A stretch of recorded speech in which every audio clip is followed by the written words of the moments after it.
오늘 우리에게 주신 하나님의 말씀은 에베소서 3장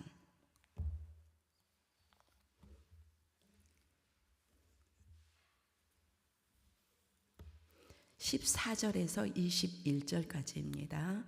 에베소서 3장 14절에서 21절 한 절씩 교독하겠습니다. 이러므로 내가 하늘과 땅에 있는 각 족속에게 그의 영광의 풍성함을 따라 그의 성령으로 말미암아 너의 속사람을 능력으로 강건하게 하시오며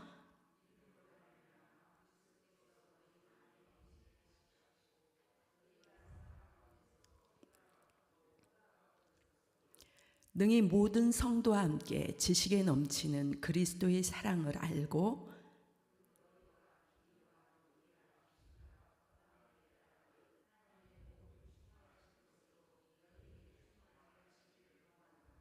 우리 가운데서 역사하시는 능력대로 우리가 구하거나 생각하는 모든 것에 더 넘치도록 능히 하실 이에게 다 함께요 교회 안에서와 그리스도 예수 안에서 영광이 되도록 영원 무궁하기를 원하노라.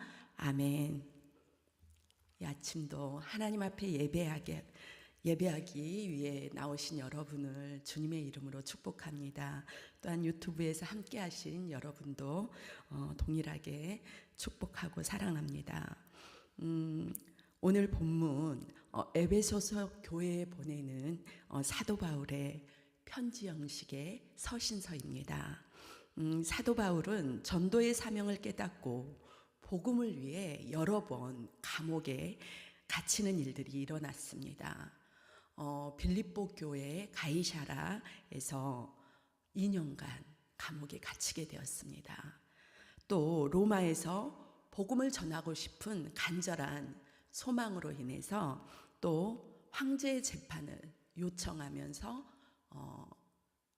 1차로 로마 감옥에 갇히고 또 2차로 로마의 감옥에 2년 동안 갇혔습니다. 이렇게 3번의 옥중 생활을 하던 중 사도 바울은 교회를 생각하면서 자신이 전도 여행하면서 세웠던 교회들에게 옥중에서도 끊임없이 목회 사역을 하였습니다. 편지를 써서 성도들을 또 교회를 세우는 역할을 그 전도 사역을 매진했던 신실한 하나님의 종이요 사도였습니다.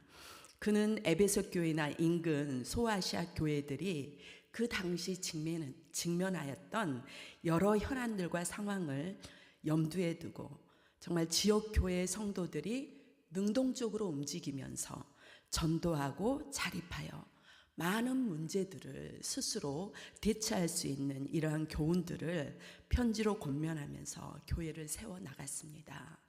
우리 교회들도 보면은 여러 가지 문제들이 있잖아요.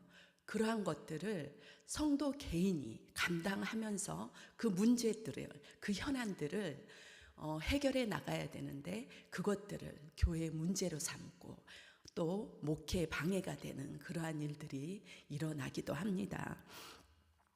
그래서 사도 바울은 이렇게 교회 사역에 매진했던 이유가 무엇일까요?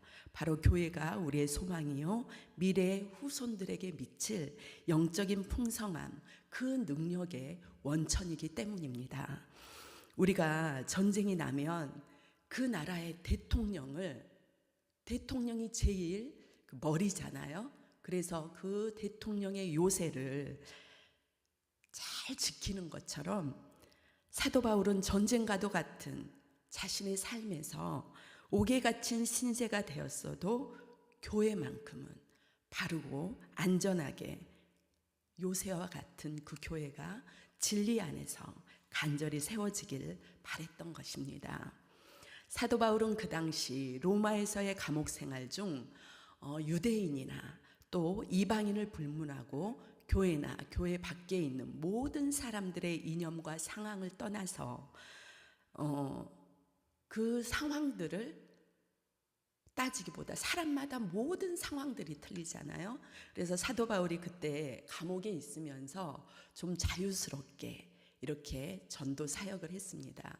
그때는 황제 신하, 그러니까 그 안에 감옥이 있었어요. 그래서 그곳에서는 좀 자유롭게 사역을 할 수가 있었습니다. 그래서 어떤 이념과 상황을 따지기보다 교회와 성도가 그리고 세상이 그리스도 안에서 연합하여서 그 복음이 하나 되기를 간절히 바랬던 것입니다. 그래서 에베소서 1장 23절에 교회는 그의 몸이니 만물 안에서 만물을 충만하게 하시는 이의 충만함이라 이렇게 말하고 있어요. 만물과 충만을 두 번이나 언급하면서 교회가 만물 곧 세상의 곳곳에 들어가서 예수님을 나타내야 한다는 것입니다. 이렇게 14절에 하늘과 땅에 있는 각 족속들이 하나님 아버지의 부름을 받아 구원받고 성화를 이루어가는 과정을 우리가 겪고 있는데, 하나님의 그 거룩한 백성으로서의 어떠한 상황 속에서도 사도 바울처럼 감옥에서나 궁핍에 처할 때나 또 사망의 음침한 골짜기를 다닐 때에도, 심지어 죽음 앞에서도 오늘 본문 16절에처럼 하나님의 풍성한 그 영광의 풍성함을 가지고 삶을 대하고 사람을 대해야 한다는 것입니다. 하나님께서는 우리의 삶 가운데서도 영광을 받으실 만한 정말 풍성한 것들을 우리에게 허락하셨습니다. 우리는 삶이 내가 원하는 육신의 부요함에 내 기대치에 못 미친다고 풍성하지 않다고 생각하시는 분들이 혹시 계십니까? 사도 바울은 이러한 나의 모습과 세상의 모든 사람들을 향해 15절에 간절히 기도하고 있다고 이렇게 말씀하고 있습니다. 저는 얼마 전에 이제 어떤 지인과 얘기하는 자리에서 작은 생각의 풍성함의 그 하나님의 은혜를 생각하며 정말 감사하다는 생각을 했습니다. 그거는 너무 조그마한 일인데 너무 감사하다고 생각돼서 이거는 하나님께서 주신 그런 마음인가 보다 이런 생각을 했습니다. 저는 그 첫째 아이를 임신했을 기간에 저는 임신하면 좀 힘듭니다. 그래가지고 제가 정말 영원히 절대로 임신을 이제 하지 않겠다 다짐했습니다. 얼마나 힘들면 그렇겠어요. 물론 임신은 다 힘들지만 저는 좀 특별하게 힘듭니다. 그래서 그런데 제게는 지금 현재 2명의 아이가 있습니다.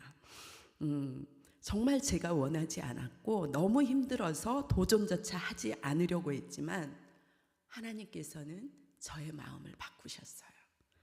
그리고 영광 받으실 만한 풍성함을 허락하셨습니다. 우리 아이들이 앞으로 수십 년의 인생을 살고 그 자손들이 계속적으로 하나님의 영광을 올려드릴 생각을 하니까, 그러한 삶을 믿음으로 바라보니까 너무 감사한 거예요. 어떤 분은 저의 말에 참 당연한 것을 뭐 풍성하다고 말하겠냐 하겠지만 저와 여러분의 삶을 되돌아보십시오.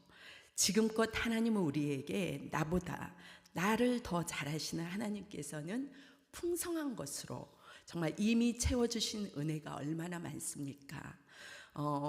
풍성함을 깨달아지니까 많은 것에 정말 너무 감사한 거예요. 하나님이 저를 돌아보니까 또 여러분들도 돌아보십시오. 우리 하나님은 우리의 자녀들을 통해서 또 다른 기도의 제목들을 통해서 하나님의 영광을 나타낼 것입니다. 16절에서 19절을 좀 길지만 한번 읽어보겠습니다. 다 함께요. 시작. 그의 영광의 풍성함을 따라 그의 성령으로 말미암아 너의 속사람을 능력으로 강건하게 하시오며 믿음으로 말미암아 그리스도께서 너의 마음에 계시게 하시옵고 너희가 사랑 가운데서 뿌리가 박히고 터가 굳어져서 능히 모든 성도와 함께 지식에 넘치는 그리스도의 사랑을 알고 그 너비와 길이와 높이와 깊이가 어떠함을 깨달아 하나님의 모든 충만하신 것으로 너희에게 충만하게 하시기를 구하노라. 아멘. 예수 그리스도께서 나를 위해 십자가의 죽으심과 부활의 그 사건을 우리가 믿으니까 성령을 보내주셔서 우리 마음에 내주하게 하심으로 나의 속사람을 강건하게 하셨고, 또 예수 그리스도 안에서 하나님의 무한하신 그 사랑의 넓이, 그 깊이를 깨닫게 하시는 그 은혜, 여러분 그 은혜를 누리고 계시지요. 그 은혜 하나면 되지 우리가 무엇을 더 바라겠습니까?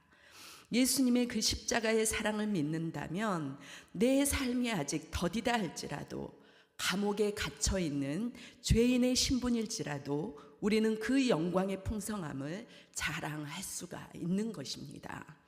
우리가 사도 바울의 고백을 알 수 있는 것은 무엇입니까?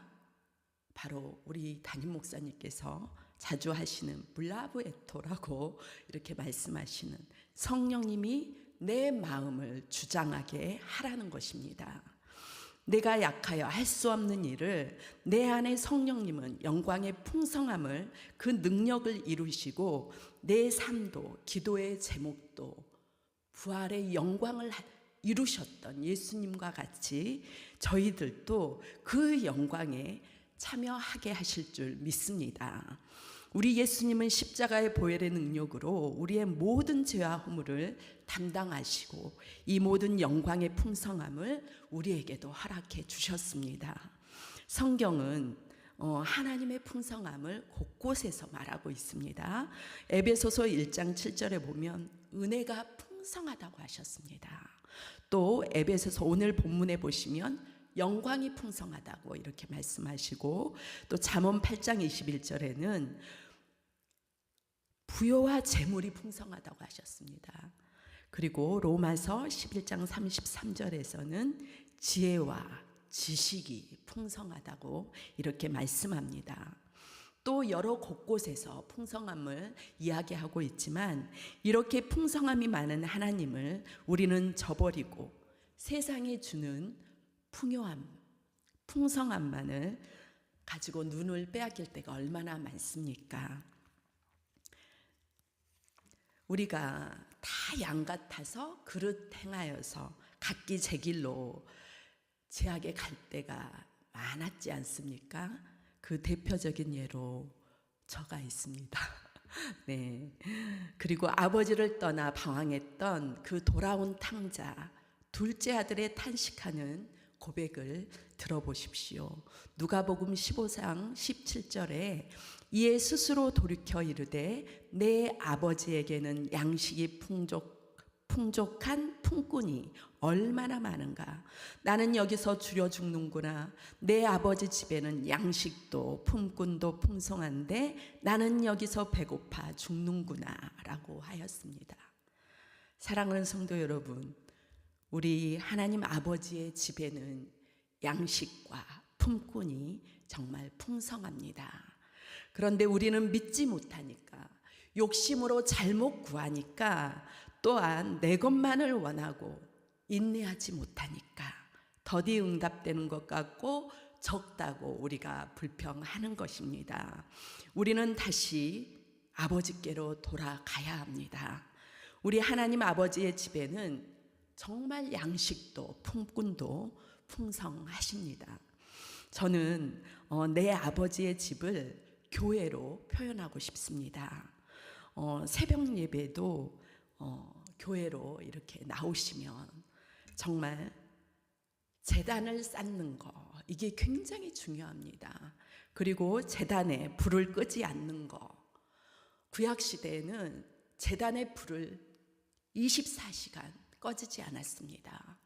우리 교회도 이렇게 제단을 쌓으면서 정말 제단의 불이 꺼지지 않도록 우리 성도들이 이 교회를 요새와 같이 지켜야 한다는 것입니다. 그래서 시편 46편 5편에는 하나님이 그 성중에 거하심에 성이 요동치 아니하리니 새벽에 내가 도우시리라. 하나님께서는 이 새벽 제단을 통해서 정말 하늘의 신령한 은혜가 우리에게 부어질 것입니다. 그리고 교회와 개인의 부흥에 역사하는 힘이 크다고 이렇게 성경에서는 말씀하고 있습니다. 그래서 새벽 제단을 이렇게 포기하지 않는 저와 여러분이 정말 하나님이 보실 때 은혜를 주시지 않을 수가 없는 것입니다. 오늘 본문 사도 바울은 그 고난과 역경 가운데 감옥에서도 성도와 교회를 생각하며 주님의 심장을 가지고 무릎 꿇고 기도한다는 것입니다. 그리고 그 귀한 하나님의 말씀을 우리에게도 먹이시려고 이렇게 먹이려고 안지나서나 하나님과 성도의 생각으로 살았던 위대한 사도입니다. 우리 모두도 사도 바울의 영성이 우리의 영성 되어야 할 것입니다. 20절에서 21절에 보시면 우리 가운데서 역사하시는 능력대로 우리가 구하거나 생각하는 모든 것에 더 넘치도록 능히 하실 이에게 교회 안에서와 그리스도 예수 안에서 영광이 대대로 무궁하기를 원하노라 이렇게 말씀합니다. 20절에 하나님의 역사하시는 능력은 우리가 생각하는 것보다 넘치도록 풍성하다는 것을 믿으시길 바랍니다.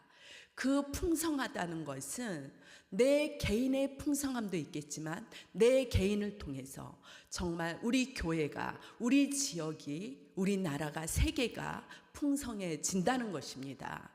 우리의 입술의 고백이 그 기도가 얼마나 풍성한 파장을 일으키고 영향력이 있다는 것을 여러분들은 인식하면서 기도하시기 바랍니다. 우리의 입술에 그 기도하는 것은 하나도 땅에 떨어지지 않고 정말 하늘에 상달되어서 우리의 그 천국의 소망의 면류관이 될 것이며 이 땅에서는 하나님의 역사가 일어나는 성령의 능력이 일어나는 것입니다. 그래서 우리가 정말 20절에 하나님의 역사하시는 능력이 이렇게 풍성하다고 이렇게 말씀하고 있으며 우리가 마지막까지 붙들어야 할 것은 21절에 주님의 몸된 교회 안에서와 오직 그리스도 예수 안에 영광이 대대로 영원 무궁하다는 거, 이게 중요합니다. 정말 우리가 믿어야 할 것입니다. 교회와 예수 그리스도 그 영광이 대대에 이른다는 것이에요. 우리 교회는 앞으로 무한한 일들과 또 성도들을 통해서 그 모든 일들을 이루어 가실 것입니다.